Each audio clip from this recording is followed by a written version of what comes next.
બેટા, ઘરનું કામ બધું પતી ગયું છે ને? હા મમ્મી, બધું કામ પતી ગયું છે. અમે બે દેરાણી જેઠાણી મળીને કર્યું ને એટલે ફટાફટ થઈ ગયું. હા બેટા, પરિવારમાં સાથે રહેવાથી જ બધાનું ભલું થાય અને એમાં જ બધાનું સુખ છે, નહીં કે જુદા રહેવાથી.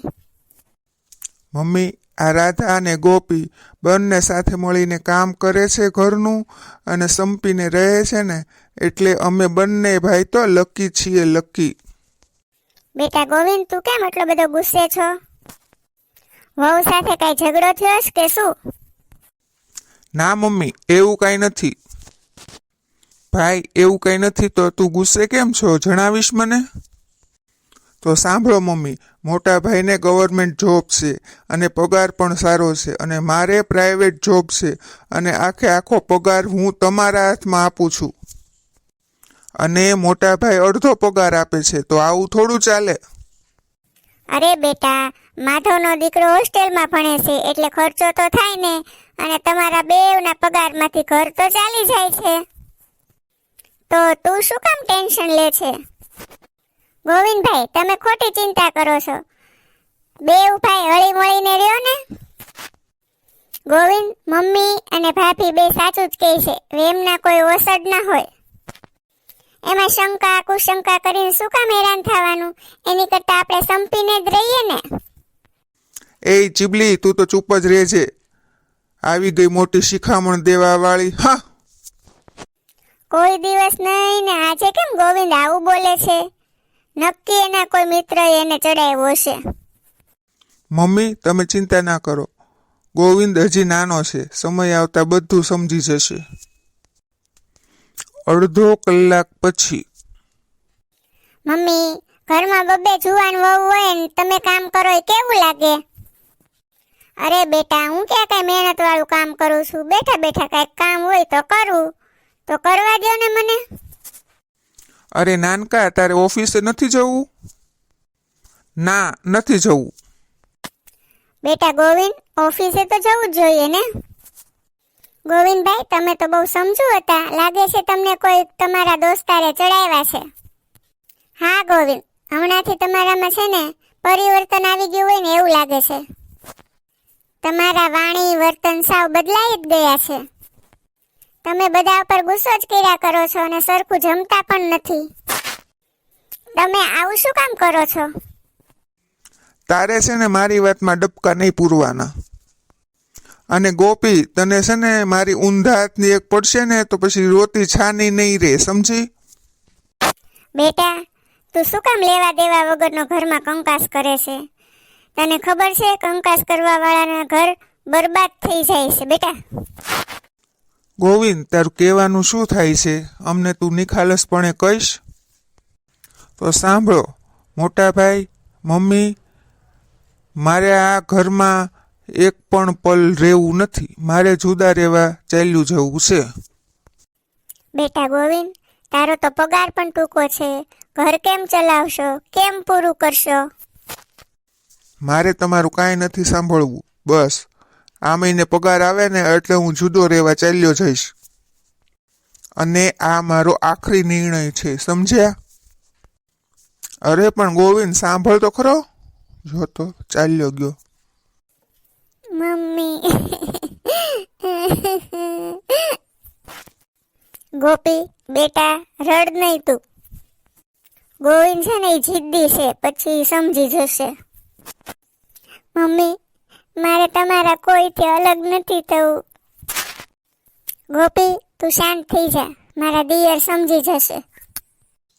નાનકો છે ને બા, કેવા મગજનો છે ને કઈ ખબર નથી પડતી. હાવ જડ બુદ્ધિનો થઈ ગયો છે. કાંઈ સમજતો જ નથી. કઈ રીતે સમજાવવો એને, કાંઈ મગજ જ મારું કામ કરતું નથી. બા, આ ગોપી કેટલી ચિંતા કરે છે અને આપણું આ જડ બુદ્ધિનો કાંઈ સમજતો જ નથી. નોખું થઈ જવું છે. કેવી રીતે ઘર ચલાવશે, કાંઈ ખબર પડે છે એને? બેટા માધવ, આ ગોવિંદને કોણ સમજાવે? એક તો નોખો થશે અને પાછો હેરાન પણ થશે. આપણી ભોળી ગોપીને હેરાન કરશે.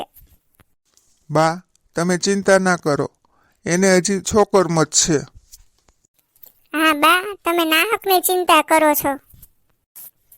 બા, ભાભી, મારે જુદું નથી થવું, હું એની ભેગી નહીં જાઉં રેવા. ગોપી, તારે એવું ન કરાય, ધણીનો ધણી ન થવાય. નકામો તમારા બંને વચ્ચે ઝઘડો થશે, તમારે સુખેથી જાઓ. અરે મમ્મી, ગોવિંદ ભલે ને જુદો રહેવા જાય, 1 મહિનામાં આફડો સમજી જાહે. આ લાઇટ બિલ, ગેસ બિલ બધું ભરશે ને ત્યાં એની શાન ઠેકાણ આવી જાહે. બેટા, દીકરા તો જુદા જ હોય, પણ પ્રેમથી જુદા થાય ને તો દુઃખ ન થાય. હા મમ્મી, પણ ગોવિંદભાઈ બહુ જીદી થઈ ગયા છે, ટસના મસ નથી થતા. મારે ભલે એની સાથે ઝઘડો કરવો પડે, હું તો તમારી સાથે જ રહીશ. તમને છોડીને હું ક્યાંય નહીં જાઉં બા.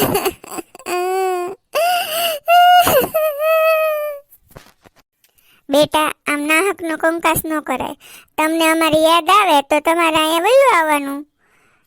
તું શું કામ બટા જીદ લઈને બેઠી છો? સારું મમ્મી, તમે ને માધવ બેસો, હું અને ગોપી છે ને રસોડામાં કામ પતાવી દઈએ. હા સારું બેટા. મમ્મી, આ ગોવિંદભાઈ ક્યાં ગયા છે? મને નથી ખબર, મને કઈ કહીને નથી ગયો. માધવ, તને કઈ કહીને ગયો છે? બા, ગોવિંદ મારી સાથે વાત પણ નથી કરતો, તો મને ક્યાંથી કહીને જવાનો? હું શું કહું છું, આ ગોવિંદભાઈએ તો બધાને ટેન્શનમાં નાખી દીધા. અરે, એમાં ટેન્શન જેવું શું છે? ભલે ને જુદો રહેવા જતો, થોડાક દિવસ રહીને તો એને ખબર પડે જુદું કેમ રહેવાય, ઘર કેમ ચલાવાય. તમારી વાત તો સાચી છે, પણ આ બધા ટેન્શનમાં મમ્મીની અને ગોપીની તબિયત ન બગડી જાય, એ બંનેનું મને વધારે ટેન્શન છે.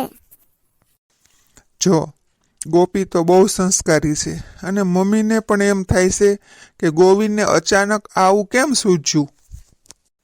હું લાખ પ્રયત્ન કરું ને તોય ઈ માને એમ નથી. ખરેખર આપણા પરિવાર ઉપર ધર્મ સંકટ આવી પડ્યું છે. શું કરવું શું નહીં કાંઈ ખબર પડતી નથી. તમે એકવાર ગોવિંદભાઈ સાથે વાત કરી જુઓ ને, માની જાય તો.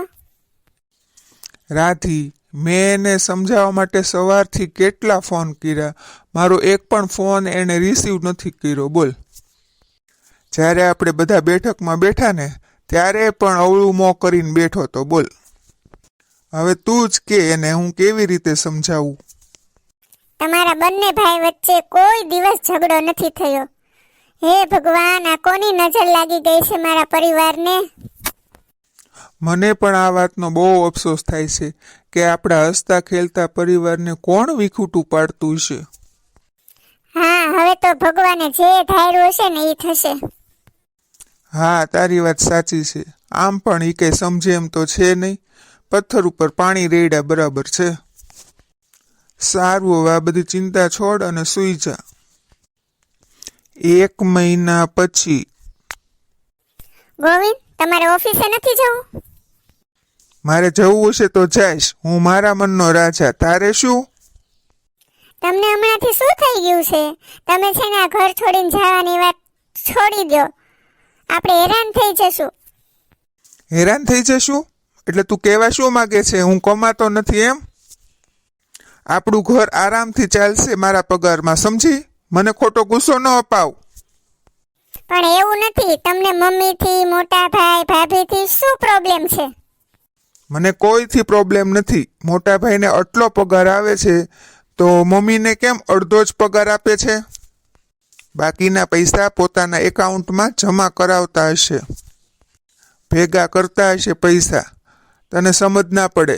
ભાઈ આપણી સાથે રહે છે તો એને આવું કરાય? ગોવિંદ, તમે આવું ના વિચારો. મોટા ભાઈને વ્યવહારનો ખર્ચો અને છોકરો ભણે છે એનો ખર્ચો એમાં વપરાઈ જતા હોય. તમે ખોટી શંકા કરો છો એમના ઉપર. તારી વાત મારે કાંઈ સાંભળવી નથી. તારે ન આવવું હોય તો તું વહી જજે તારા બાપના ઘરે. મને ન રોકતી તું. હા. હે ભગવાન, ગોવિંદને સદબુદ્ધિ આપજે. એટલે હું બુદ્ધિ વગરનો છું? તારે આવવું હોય ને તો આવજે, હું બપોરે જઈ રહ્યો છું. બાકી પડી રહેજે આ ઘરમાં, સમજી? અરે પણ સાંભળો તો ખરા. ગોવિંદ, ગોવિંદ, ચાલ્યા ગયા. મમ્મી, તમારા વહાલા અને મોટા દીકરા સાથે રહેજો, હું જાઉં છું. બેટા કેમ આમ કરે છે? હંમેશા મેં તમને બંને ભાઈઓને મારી આંખ સમાન રાખ્યા છે. મેં ક્યારેય તમારામાં ભેદભાવ નથી કર્યો બેટા. તું ખોટો વેમ ખાય છે બેટા. હજી કહું છું તું રોકાઈ જા. નહીં તો તમે બંને બહુ હેરાન થશો. હા ગોવિંદભાઈ, તમે આ મનમાંથી ખોટો વેમ કાઢી નાખો અને રોકાઈ જાઓ. મમ્મી, મોટા ભાઈ, ભાભી, મને તો અહીંયાથી જવાનું મન જ નથી થતું, પણ આ જો ને માનતા જ નથી.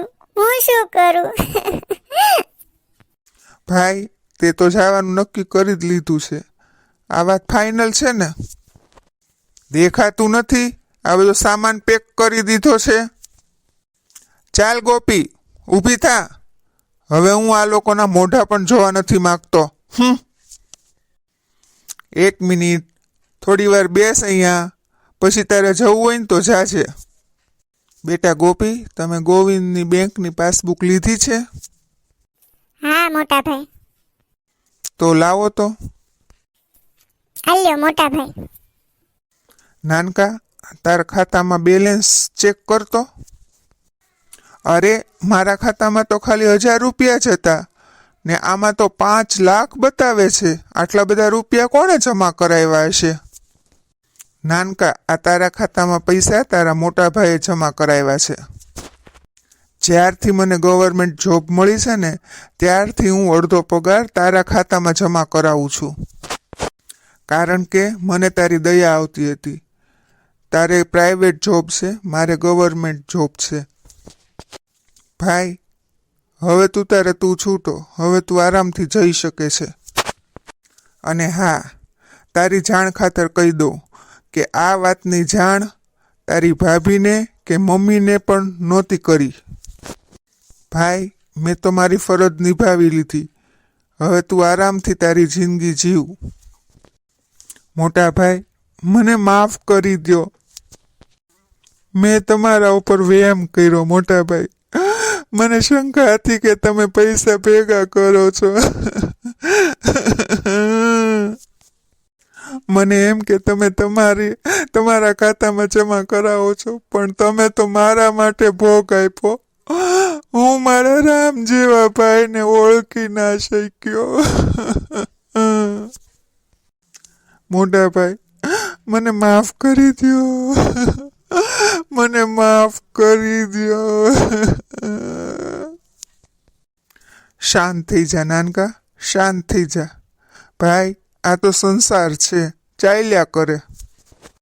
તારી જેમ અનેક ભાઈઓ શંકા કુશંકા કરીને પોતાના ભાઈ ઉપર શંકા કરતા હોય છે.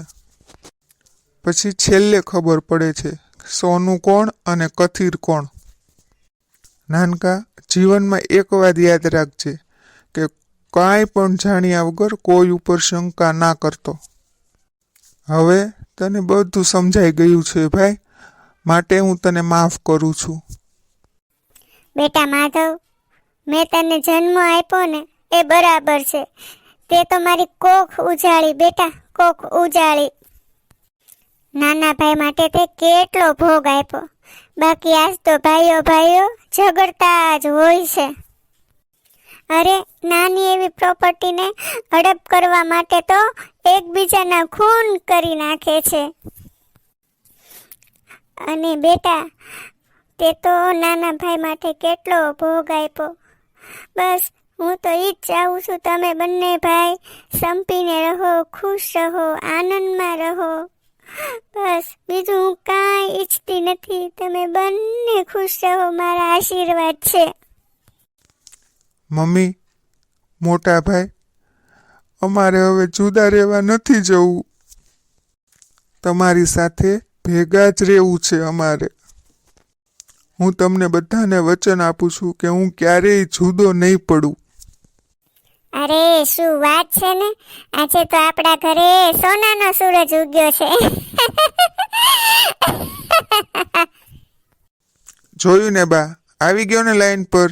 મેં તમને નહોતું કીધું? હજી નાદાન છે, એને ખબર નથી પડતી કોની સાથે કઈ રીતે વાત કરવી. હવે ધ્યાન રાખજો હો, બીજી વાર આવું ન કરતો. મને ખબર છે બેટા, મારા માધવ ગોવિંદ કોઈ દિવસ જુદા ન થાય. એ વાત તમે સાચી કરી બા. અરે તું હજી આમનામ ઊભો છે? હસ જોય, સરસ મોઢું ખુશખુશાલ કરી દે જોય. મોટા ભાઈ મને માફ કરી દો. સોરી મોટા ભાઈ, સોરી. બસ હવે નાનકા, વિડીયો પૂરો થઈ ગયો છે. હાલ બોલીને જે બોલવાનું હોય. મિત્રો, અમારા વિડીયોને લાઈક, શેર, સબસ્ક્રાઇબ જરૂર કરી દેજો. કોમેન્ટ પણ કરજો. અમારા વિડીયો દર એકાત્રા એટલે કે એક દિવસ મૂકીને એક દિવસે બપોરે 12 વાગે અપલોડ થાય છે, તો જોવાનું ચૂકશો નહીં. ધન્યવાદ.